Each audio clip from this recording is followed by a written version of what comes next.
My name is Ben Price. I'm the Group Product Manager at Future Publishing for Media Brands. I'm responsible for the front-end platform, back-end CMS, advertising, and B2B data products at Future for our online brands. I'm going to talk a bit today about the challenges and the opportunities that we see as a publisher for ad viewability moving forward, and talking a bit about some of the mistakes that we perhaps have made in the past and how we can try to avoid those moving forward in the future. So first I wanted to talk about what viewability actually is. And I'm pretty sure most people in this room have already seen the MRC definition of viewability, that is 50% of the ad needs to be in view for greater than 1 second. And this is a great early stage definition. It's been around for a few years now. And it gives us two very specific metrics to look at, but there are two important things to note about this.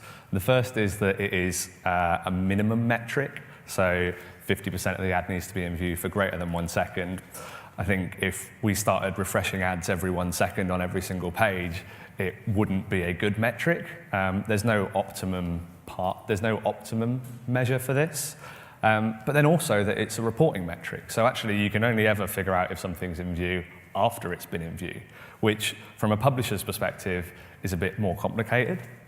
So when we're looking at viewability and when we're looking at structuring pages as a publisher, we look at it on the basis of how many impressions can we get, and therefore how many impressions we get times the amount of CPM that we can get will give us our total revenue. It's very straightforward. But with viewability, it becomes a bit more complicated.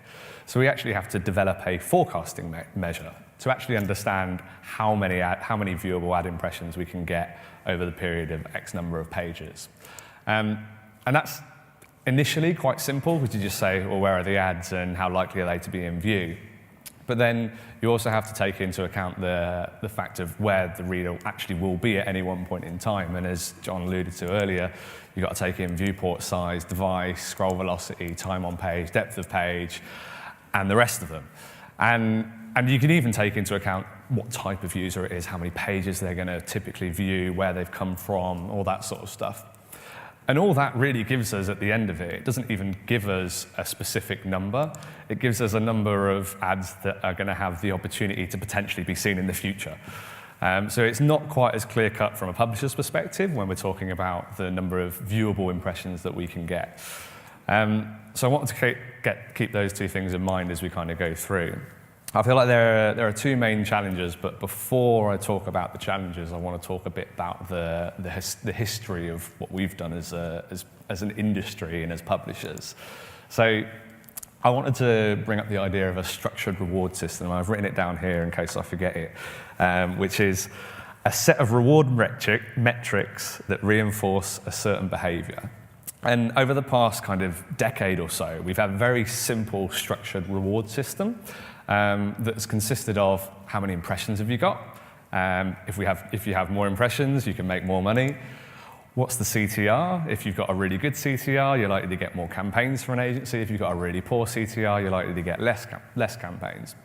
And then also what the CPM is that you're going and pitching it at. If you've got a really low CPM and a really low CTR but loads of impressions, you might be able to get more money than if you didn't, for instance. And this is really, really straightforward, and it's something that we've kind of lived with over the last 10 years or so. But that structured reward system has developed a certain type of behavior as publishers. And what that's done is basically we've gone from hard coding a bunch of ads onto a page to saying, actually, if we make more ads on a page, then we'll get more money because we've got more impressions. And then we've gone, oh, actually, if we put loads of ads on the page, you can make even more money. And some of these are going to get clicked loads because they take over the whole front of the page.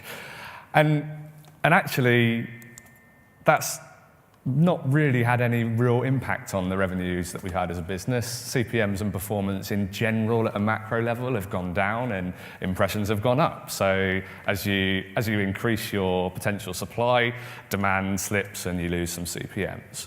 So this is what we've done in the past, and we now have a new structured reward system in viewability where we're saying, okay, make your ads more viewable and we'll reward you higher for having more viewable ads. So I wanted to kind of look at how the next decade might look, and the next decade might say, okay, actually, like, I feel like this is more 2015, 2014 than it is now, but we might say, okay, well, let's take some of these ads off the page and make some of them sticky. We'll make some of them load when they're in view. And then hopefully we'll get to a point where we're actually back right at the very beginning, where we have the same number of ads, but they're actually more in view, they're more engaged with, they're a lot stronger than they have been previously. And we can expect to see CPMs and quality increase of those adverts, and we'll be hitting better brand metrics, so we'll be getting paid more money for that. But the total number of impressions will decrease as part of this process. And that's kind of where we're pushing towards. But we have to be very careful as we're doing this, that we do it in the right way and we do it in a structured way. So there's two challenges that I see as part of this. And the first is single-mindedness, and John mentioned it previously around gimmicks. And that is that when you put an MPU that's sticky to the top of your page, on a mobile device, it'll take up half of the device, but it will get 100% viewability and it will get a lot of clicks. So the two quality metrics that we look at as an industry will be going through the roof. But actually, when you look at a client's needs, the brand impact of having something stuck over the top, and I know because I've had the emails from readers of our sites, is highly negative. And some people email us and say, actually, we're never going to buy this BMW because it's taken over the whole site, and all I wanted to read was this thing about the new iPhone. So we have to be very careful about how we approach this. Actually, that sticky ad ticks all of the boxes. It ticks the viewability box, it ticks the CTR box, but it doesn't tick the brand box. We need to be careful of that.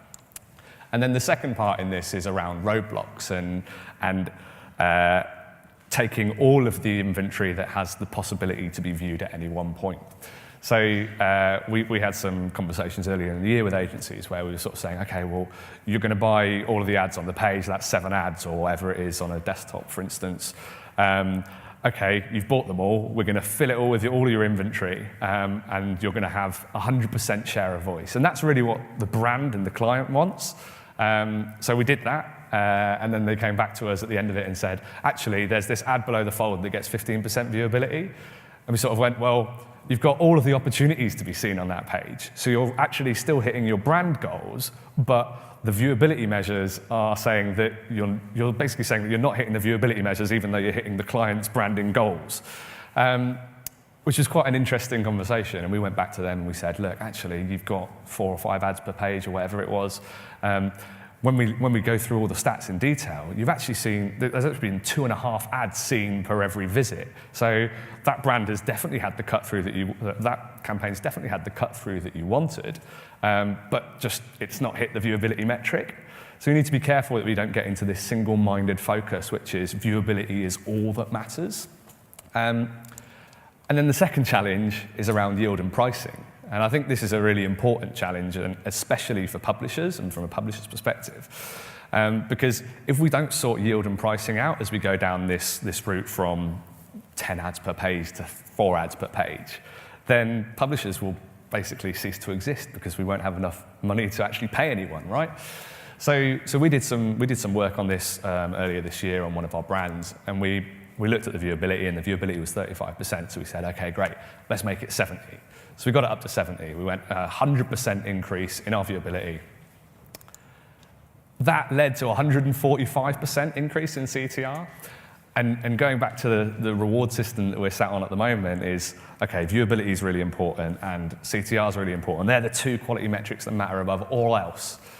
And so we were like, okay, well, what's that done on yield? And the best way to measure yield, or one of the ways that we measure yield, is through open auction pricing, because open auction is this perfect market that should fluctuate depending on the supply that you put into it. Actually, what we saw was a 27% increase in open auction CPMs, which feels like it doesn't really account for delivering 2 times or 2.5 times as good ads as we were previously based on the quality metrics that we have access to right now. And that's before we even then have to go and speak to the agencies about increasing prices and making sure that we're increasing everything at the top level. What this doesn't say is that actually during this process, we also reduced impressions on the site by about 30%. So actually, at the end of the day, we end up with pretty much the same revenue as we had before, but we've had to do a whole heap of work. And from a client perspective and from an agency perspective, they're getting 145% better click-through rate and 100% better viewability, which seems a bit like it's not working at this point. So I sort of sat down and I thought about it. I was like, okay, how do we structure this in such a way that we get the best value possible? And at Future, we've got this idea of content that connects, and we're trying to build that through our business. It's one of our core values. So as part of that, I've taken the idea of advertising that connects, and we've spent about six to 12 months building out a system that allows us to dynamically place ads within the content, depending on viewability, viewport size, all the previous metrics that we mentioned before. But when we're talking about, okay, well, now let's implement it, let's go for it, and let's just make it all work, we're saying, okay, well, how do we make it work in the best way possible? So to do that, we're kind of looking back through client goals, and client goals are pretty straightforward. They want to pay for an opportunity to be seen. Obviously, with viewability, that's becoming more of a viewable opportunity to be seen. And from a direct response perspective, it's really simple. We've got clicks and conversions, and we can measure clicks and conversions, and everyone measures clicks and conversions already, so that's great. But from a branding perspective, we're looking for, or clients typically looking for improved brand recall or brand positioning. And at the moment, it feels like viewability is a great starter metric, but it doesn't actually dig into these things in much detail. So I've kind of pulled together an idea of, okay, well, how do we take a look at this in a bit more detail? So looking at the structured reward system we have at the moment, we're saying that, okay, potentially we need to add some more things to this, and we need to make it a more matrix structured reward system.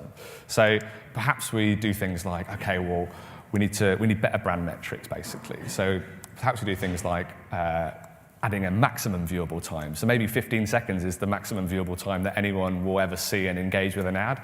Or maybe it's 30 seconds, or maybe it's 2.5 minutes. Or maybe actually we need to start looking at the time that all of the advertising is in view for. And that can give us a metric to push back on brand recall.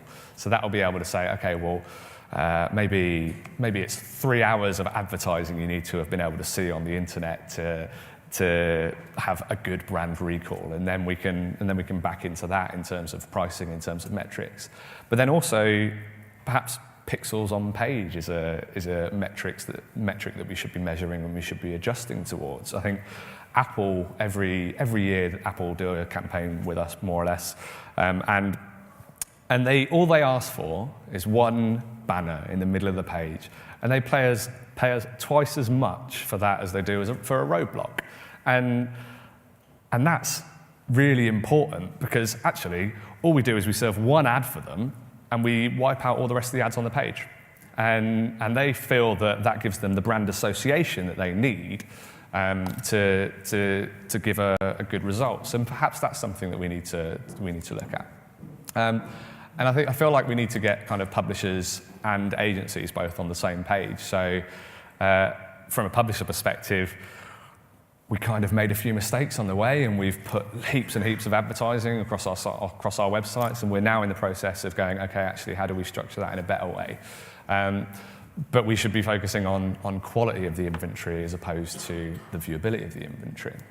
And then from an agency perspective, we need more agreement and openness on pricing and true quality metrics. I met with an agency about 6 months ago who sat down and they said, look, we've got this great new quality metric, and unfortunately, you're not quite there on it. I was like, okay, that's great. How do we improve it? And they went, can't tell you that. and it's that degree of openness that we need as an industry to actually be able to build our websites in such a way that hits the quality metrics for the clients.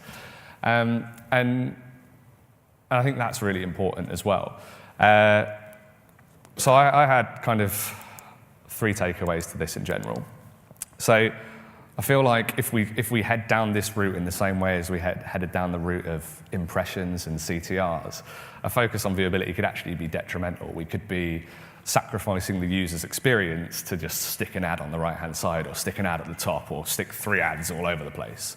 And as John mentioned, with the gimmicks, we need to make sure that we actually steer away from that. But also, viewability doesn't equal quality. There are some client needs and client desires that aren't specifically focused on viewability, like the impact of advertising on a brand. And if we have the 100% sticky mobile banner that sticks at the top and expands and all the rest of it, yes, it will get great viewability. Yes, it will get great CTR, but actually it's actually negative in terms of quality.